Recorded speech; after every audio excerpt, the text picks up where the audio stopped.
आप आपके अपने YouTube चैनल कैरियर मेकर से SSC GD previous year series में आज हम बात करेंगे रीजनिंग के 43वें पेपर की, जो लिया गया था दिनांक 30 जनवरी को 2:30 से 3:30 PM के बीच में।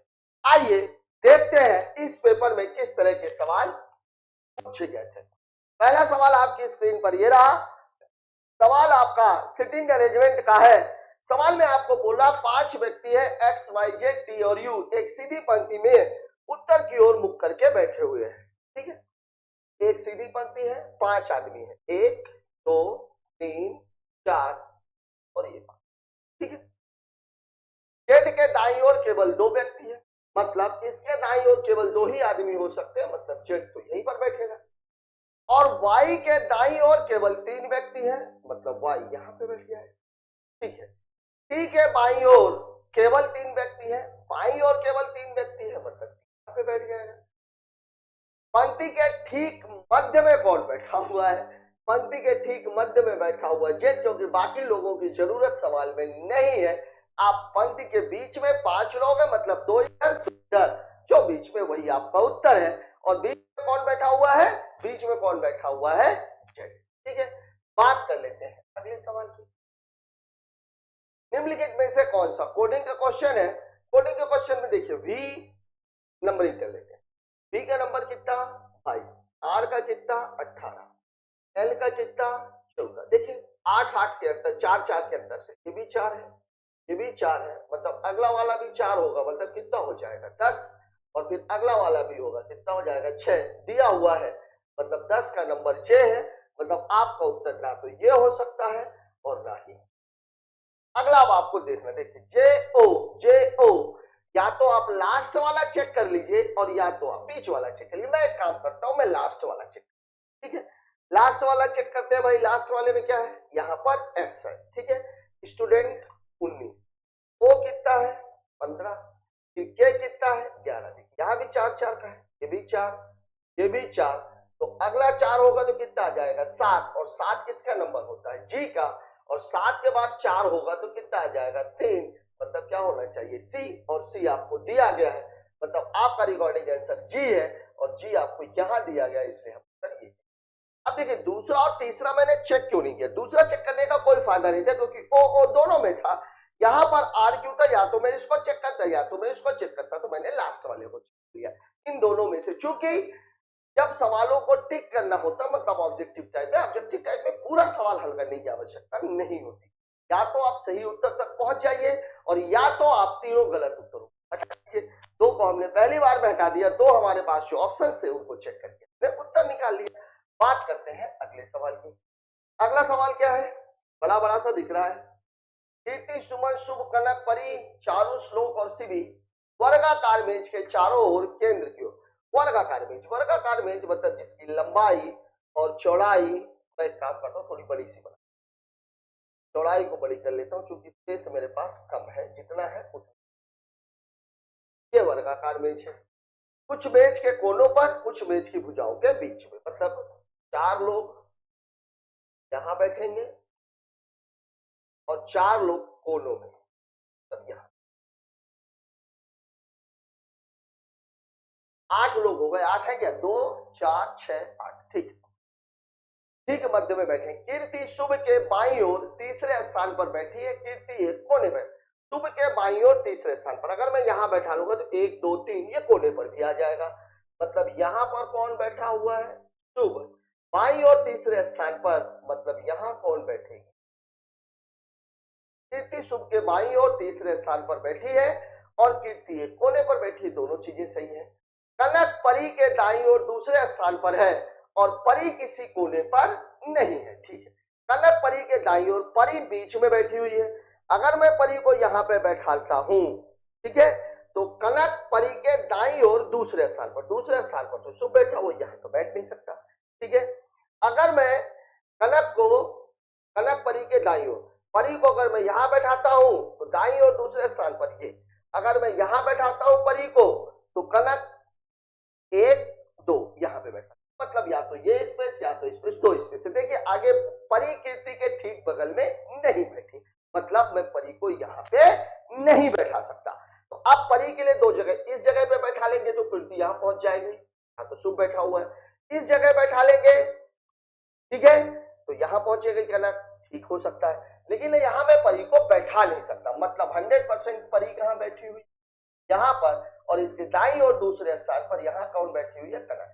यहाँ मैं परी को इसलिए नहीं बैठा सकता था क्योंकि परी कनक के बगल में नहीं है, ठीक है, परी कीर्ति के ठीक बगल में नहीं बैठी, सुमन चारू के ठीक बगल में बैठी है, ठीक है, सुमन मेज की किसी भी भुजा के, देखिए दो लोगों के लिए जगह यहाँ भी खाली है, केवल यहीं पर खाली है, यहाँ तो दो लोग बैठा नहीं सकते, सुमन मेज के किसी भुजा के ठीक मध्य में नहीं बैठी है, सुमन चारू के ठीक बगल में है, लेकिन मध्य में नहीं बैठी हुई है, मतलब मैं चारू को यहाँ बैठा लूंगा और सुमन को मैं यहाँ बैठा लूंगा, मध्य में नहीं बैठी है, मतलब किनारे पर बैठी है, ठीक है, किसी भी एक दिशा में सुमन और श्लोक के बीच में केवल 3 लोग हैं, सुमन और श्लोक के बीच में 3, 1 2 3, यहाँ पे 1 2 3, यहाँ पे मतलब यहाँ कौन बैठा होगा, सुमन और श्लोक के बीच में केवल 3 लोग बैठे हुए हैं, कोई जगह खाली बची क्या, बची हुई, 3 व्यक्ति बैठे, श्लोक के बाईं ओर तीसरे स्थान पर कौन बैठा है, श्लोक के बाईं ओर तीसरे स्थान पर 1 2 और 3 कौन बैठा हुआ है, तो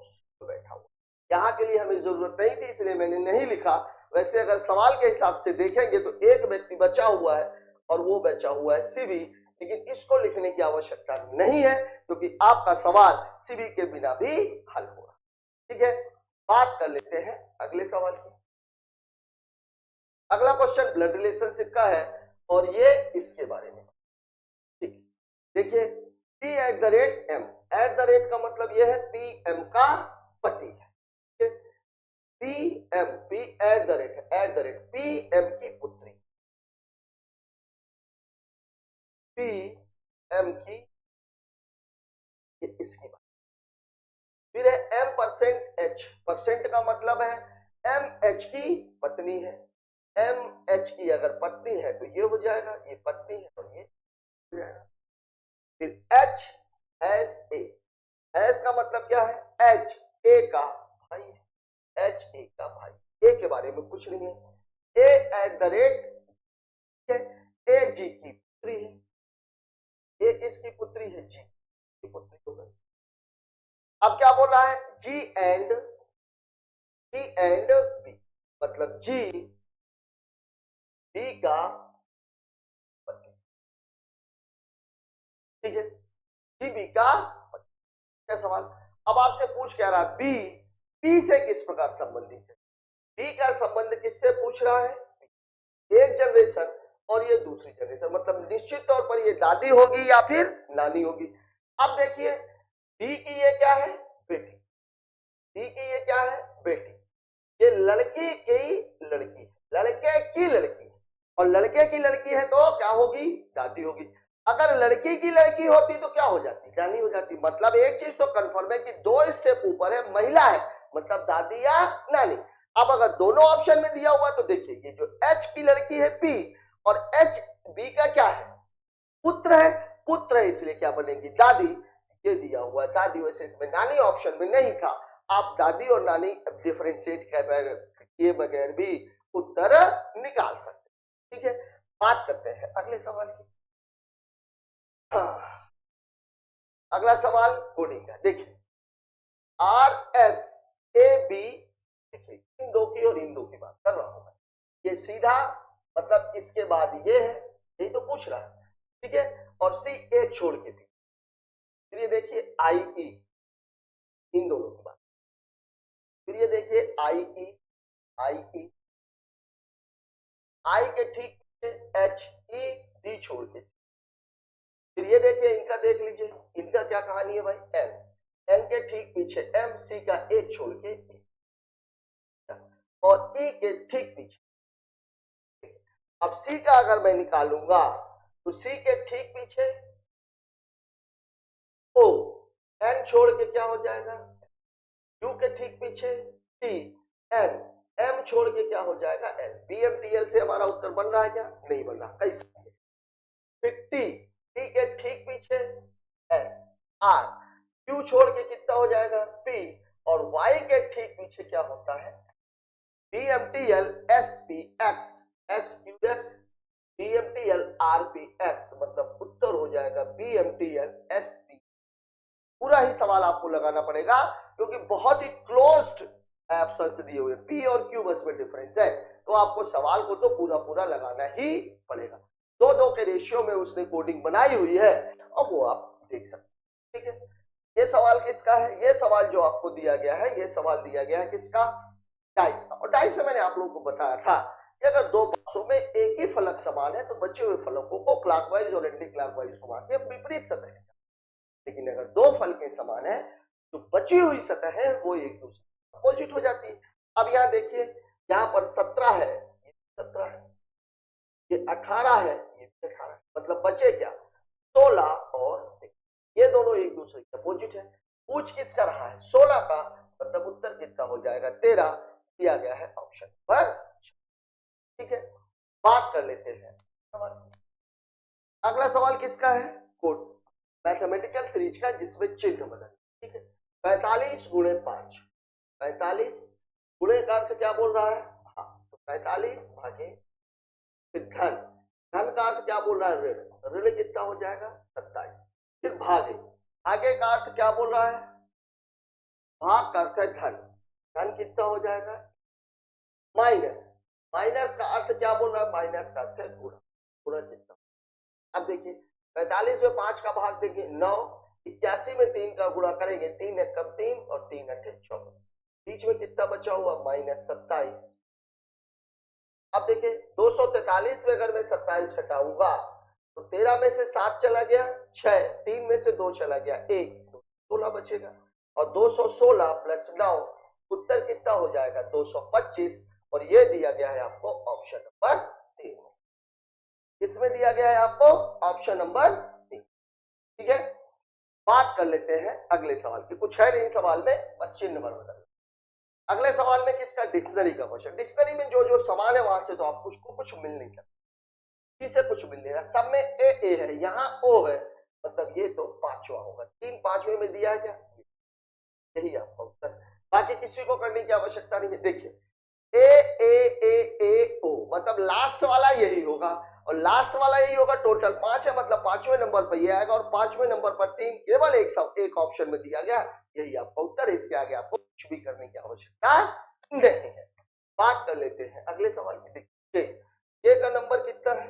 10, एस 19, 9 का अंतर हो गया, फिर कितना है? 2, फिर कितना है? 11। देखिए इसको अगर मैं देखूं तो इसको मैं 28 भी बोलूं, यहाँ भी 9 का है, यहाँ भी 9 का है, ठीक है, यहाँ भी 9 का है। अब अगला 9 का रहेगा तो क्या आ जाएगा? 20, और टीचर की 20 होता है तो कितना हो जाएगा? Option number 3। ठीक है, बात कर लेते अगले सवाल। अगला सवाल मैथमेटिकल सीरीज का। यहां मैंने आप लोगों को बताया था सबसे पहला हमारा फोकस जाना चाहिए भाग पर, फिर गुणे पर, और अगर दोनों साथ में है तो वैल्यू पर। ठीक है, देखते हैं इस सवाल में क्या है। देखिए 8 भागे 20, यहां पर 20 का भाग नहीं जाएगा, गुणे बगल में है, तो मतलब यह है कि हमें भाग को तो हटाना ही है। भाग को अगर मुझे हटाना है तो पहला ऑप्शन ये है, दूसरा ऑप्शन भाग को धन की जगह, धन की जगह अगर मैं भाग को लेकर के चला जाता हूं, मतलब 27 भागे 36 गुणे 32 कट जाएगा, मतलब 27 भागे 36 गुणे, यही है 9 त्रिक 27, 9 चौके 36, 4 अठे 32, इसकी वैल्यू कितनी हो जाएगी? 24। 24 के बाद कितना है? चेंज किसको करना है? प्लस को, प्लस को कर दिया, भाग को चेंज करना, -8 और प्लस कितना? 20, 24 और 12 कितना हो जाएगा? ये उत्तर आ रहा है, लेकिन यहाँ उत्तर कितना दिया हुआ है? 151, मतलब ये आपका उत्तर हो। अब बात हम करते हैं भाग और ऋण की। ऋण की जगह मैं भाग अगर लेकर के जाऊं, यहां पर अगर मैं लेकर के जाऊं तो 8 चौके 32 36। अब देखिए ये मामला क्या हो जाएगा? 27 प्लस 36 गुणे 32 बटे 8 माइनस 8 चौके 32, 36 चौके 144, मतलब 27 प्लस 144 माइनस 20, ये 124 हो जाएगा, और इन दोनों को जोड़ेंगे तो उत्तर 151 आएगा। यही आपका जवाब है, मतलब उत्तर हो जाएगा आपका भाग और ऋण। ठीक है, बाकी दो हमको चेक करने की आवश्यकता नहीं है क्योंकि भाग में नहीं जा रहा था, तो हम केवल भाग वाले दो ऑप्शन करेंगे। पहले ऑप्शन को हमने चेक किया तो हमारा उत्तर कम आया, इसलिए हम दूसरे ऑप्शन पर चले गए और दूसरे ऑप्शन में हमारा उत्तर सही आ रहा है। बात कर लेते हैं अगले सवाल। अगला सवाल हमारा एम्बेडेड फिगर से, ठीक है। देखिए पहली नजर में अगर हम इस वाले को देखें, इस वाले को देखें तो ये सवाल कुछ यहां से दिखे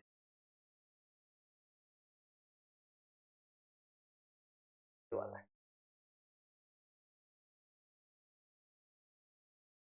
हो गया, ठीक है, हो गया, ये भी हो गया। ये सीधी लाइन जो है, अब इसमें दो कमियां हैं। पहली कमी, ये वाली जो लाइन है ये पूरा यहां तक नहीं गई है, यहीं तक है, और दूसरी वाली ये वाली जो लाइन है वो यहां से स्टार्ट है, मतलब ये, ठीक है। पहला वाला तो आपने देख लिया। अब हम बात कर लेते हैं तीसरे वाले की। तीसरे वाले में देखिए ये वाले जो डी है, चूंकि इसमें चित्र को घुमा नहीं सकते, दोनों डी का वैल्यू इधर है और इसमें इस तरफ है, नहीं हो सकता। अगर मैं दूसरे वाले की बात करूं तो ये कहानी यहां की, ये हो गया। अब देखिए ये लाइन तो है ही नहीं इसमें, सिंगल लाइन, ये वाली लाइन दी गई और ये वाली लाइन कहां है, इस तरफ है, जबकि इस तरफ दी गई। चौथे वाले को देखिए, यही फिगर वास्तव में सही है। देखिए ये वाली लाइन ठीक है, ये वाली लाइन भी ठीक है। देखिए यहाँ पर ये वाली लाइन यहां तक है जो इसमें यहां तक गई हुई थी, और यहां तक ये वाली लाइन यहीं तक है जो कि इसमें यहां तक चली गई थी। मतलब आपका उत्तर हो जाएगा ऑप्शन नंबर। पहला और चौथा काफी मिलता जुलता है, थोड़ा सा डिफरेंस है और आपको चित्र में ये दिख रहा है।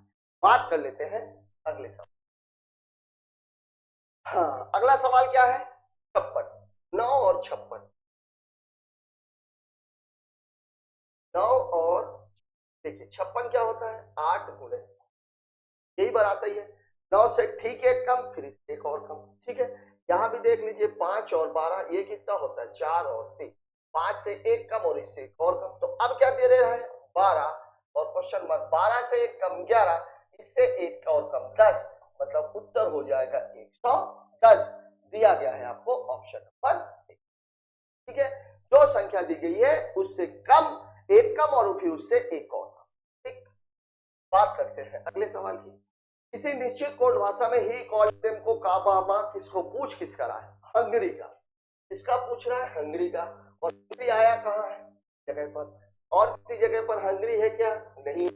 मतलब हमें हटाना किसको है, ही और वाच को, ही और वाच को। हाँ, ही किस में आया हुआ है, पहले वाले में। देखिए यहां पर भी ही है, यहां पर भी ही है, यहां पर भी ही है, दोनों में कॉमन क्या है, का वा डा। यहाँ पे देखिए का यहाँ पे भी है, का यहाँ पे भी है, मतलब का के लिए होगा का, ठीक। अब अगले वाले में देखिए, अगला वाला क्या है भाई, अगला वाला भी एक और बचा हुआ, क्योंकि वाच भी हटाना, यहाँ वाच है, तो वा डा, वा वा वा। देखिए वाच के लिए क्या है, वाह है, वाच के लिए क्या है, वाह है। तो अब हंगरी के लिए क्या बचा, हंगरी के लिए जो बचा हुआ वो बचा हुआ है डा, मतलब मेरा उत्तर हो जाएगा, मतलब हंगरी का जो कोड है वो क्या हो जाएगा, डा। बात करते हैं अगले सवाल। अगला सवाल मिरर इमेज का। मिरर इमेज में मैंने आप लोगों को बताया था लेफ्ट से मामला राइट में सरकता है, और अल्फाबेट खुद भी लेफ्ट टू राइट घूम जाते हैं। अब आप देखिए टी है, टी तो सभी में समान है, देखिए ई भी सभी में समान है, गड़बड़ है, यहाँ ई है, यहाँ 3 है, मतलब ऑप्शन तो गलत है, ये ऑप्शन नंबर 3, ठीक है। फिर देखिए डॉलर बना हुआ है, हैज, यहाँ हैज बना हुआ है, गलत हो गया। At the rate D has, M और डब्ल्यू का फर्क है। देखिए एम है, एम डब्ल्यू बनता है किसमें, वाटर इमेज में, मिरर इमेज में एम ही रहता है, मतलब उत्तर हो जाएगा आपका ऑप्शन नंबर 3। यहां पर मैं आपको लोगों को बार बार बता रहा हूं, सवालों को लगाना नहीं है, सवालों में डिफरेंस देखा। डी में देखा हमने सही था, ई में हमें डिफरेंस दिख गया, ई है यहाँ पे 3 है, गलत। डॉलर यहाँ दिख गया हमें हैज, यहाँ पे डॉलर था, मतलब ये भी गलत। अब ये देखिए ये समान, ये समान, ये समान, ये समान, ये समान, ये अलग है, ये अलग है, तो हमने देख लिया। अगर डब्ल्यू यहाँ पे लिखा होता तो ये सही हो जाता, यहाँ यम लिखा हुआ है, मतलब ये वाला, ठीक है। बात करते हैं अगले सवाल की। अगला क्वेश्चन क्या है, वाह, कोडिंग का इसमें दूसरा सवाल क्या बोल रहा है, ही शब्द के लिए का कोड पूछ रहा है। ही है कहां पे भाई, ही कैन गो इनसाइड, इस जगह पर ही है। तीन हटाने हैं, तीन हटाने हैं तो देखते हैं। कैन गो इनसाइड, देखिए कैन गो यहां भी है, कैन गो यहां पे। रे पे ना के, रे पे ना के, देखिए रे और ना यहां पर भी है, रे और ना यहां पर भी है। कैन गो, कैन गो, अब पे और के बचा हुआ। अब देखिए इनसाइड, इनसाइड यहां पर है और इनसाइड यहां पे। पे और के, पे और के में से देखिए पे आ गया, मतलब पे किसके लिए हो गया, पे किसके लिए हो गया, सॉरी पे किसके लिए हो गया, इनसाइड के लिए। तो अब बचा क्या, तो जो बचा है हमारा वो बचा हुआ है ही, और ही का कोड क्या हो जाएगा, के, ही का कोड क्या हो जाएगा। बढ़िया सवाल है, ठीक है। बात करते हैं अगले सवाल की।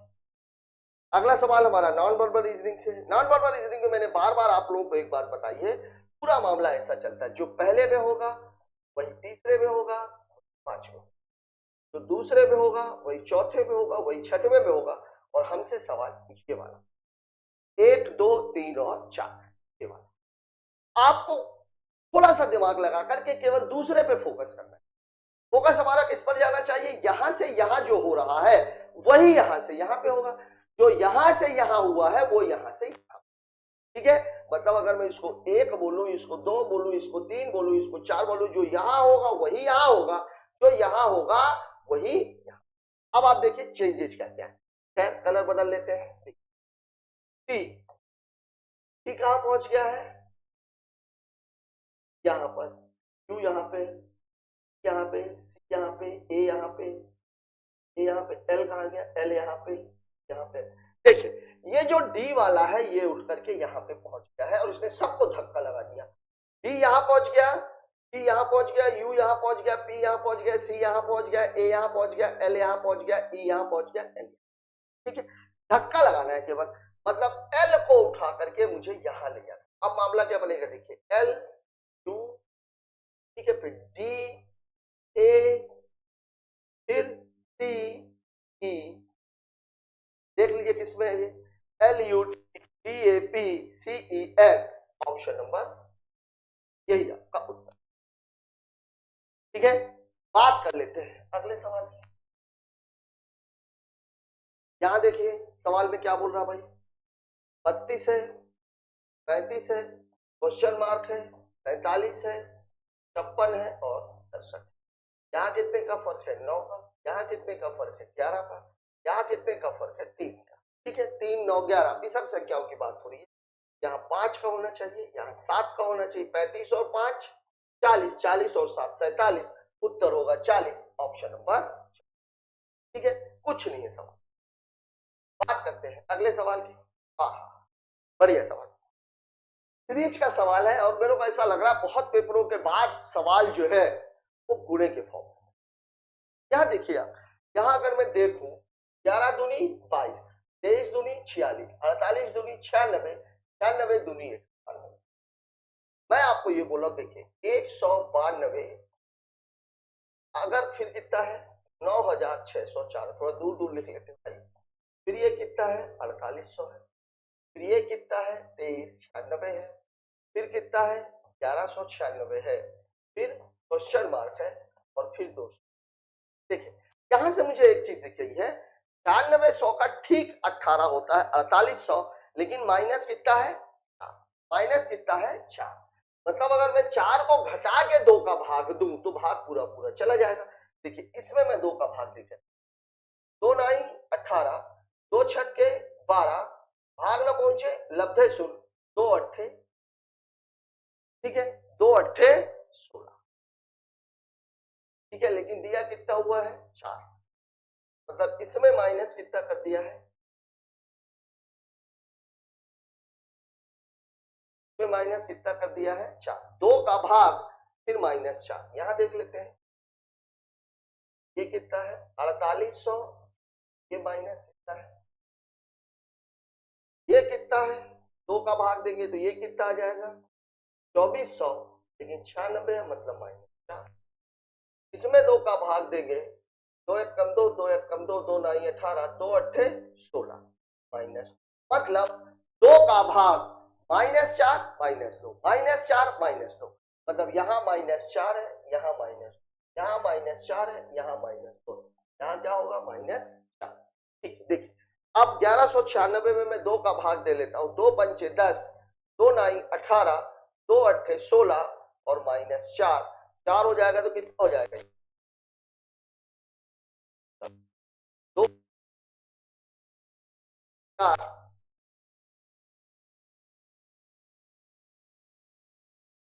बिल्कुल सही आंसर है 594, दिया गया है आपको ऑप्शन नंबर 3 में।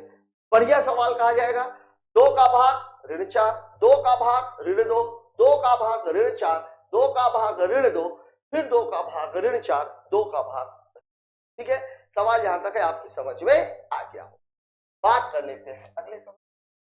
अगला सवाल हमारा किससे है, स्लॉग से। स्लॉग्स के सवाल में मैंने आप लोगों को बार बार बताया, सबसे पहला काम पदों के मानों का निर्धारण, दूसरा काम निष्कर्ष को देख करके ये पता लगाना कि निष्कर्ष किसी एक कथन से है या एक से ज्यादा कथन।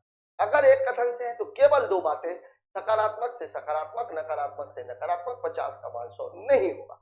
अगर एक से ज्यादा कथनों से तो मध्य पद, मध्य पद का मान किसी न किसी कथन में 100 होना चाहिए। पहले पद की बात कर लेते, देखिए दर्पण के पहले सभी है, मान 100, कंघी के बाद है, क्लिप के पहले सभी है, मान 100, कंघी के बाद है, मान 50, कंघी के पहले सभी है, मान 100, ब्रश के बाद है, मान 50, करनी है। अब आप देखिए 1 और 3 के बीच रिलेशन बनेगा, 2 और 3 के बीच में भी रिलेशन बनेगा, लेकिन 1 और 2, 1 और 2 के बीच में रिलेशन नहीं बनेगा, 1 3 के बीच में बनेगा और 2 3 के बीच में। ठीक, देखिए सभी क्लिप ब्रश है, क्लिप कहाँ है, यहाँ पर, ब्रश कहाँ है, यहाँ पर, मिडिल टर्म वैलिड है, ब्रश की वैल्यू 50 है, यहाँ भी 50 है, सभी दर्पण ब्रश है, दर्पण और ब्रश पहला और तीसरा, कंघी कैंसिल, ब्रश की वैल्यू 50 है, ब्रश की वैल्यू यहाँ भी 50 है, बिल्कुल सही। कुछ ब्रश क्लिप है, कुछ ब्रश क्लिप है, ठीक है, इन दोनों के बीच का है, ब्रश की वैल्यू 50 है, यहाँ भी ब्रश की वैल्यू 50 है, सही, मतलब तीनों ही निष्कर्ष अनुसरण करते हैं, उत्तर हो जाएगा ऑप्शन नंबर 1। ठीक है, बात कर लेते हैं अगले सवाल।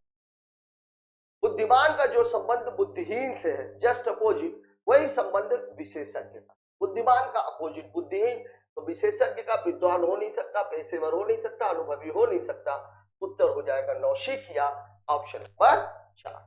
ठीक है, बात करते हैं अगले सवाल। साथियों, इस क्वेश्चन के साथ ही हमारा पेपर खत्म होता है। पेपर में एम्बेडेड फिगर को अगर छोड़ दिया जाए और खासतौर पर एक सीरीज को छोड़ दिया जाए तो पेपर अपने ट्रैक पर ही है। वो सवाल भी ट्रैक के थे, लेकिन थोड़ा सा अच्छे सवालों के साथ आएंगे, ठीक है, मतलब टफ लेवल पे हम रख सकते हैं। बाकी सारे पेपर मॉडरेट लेवल का है, कुछ क्वेश्चंस बहुत इजी। आपका आज का ये पेपर आपको कैसा लगा कमेंट बॉक्स में जाकर जरूर बताएं। कोई चीज, कोई विशेष टॉपिक पे यदि आप हमारा डिस्कशन चाहते हैं तो वो भी हमें कमेंट बॉक्स में जरूर लिखें, हम अगला वीडियो उस पर जरूर बनाएं। मिलते हैं कल एक नए वीडियो के साथ, तब तक के लिए जय हिंद।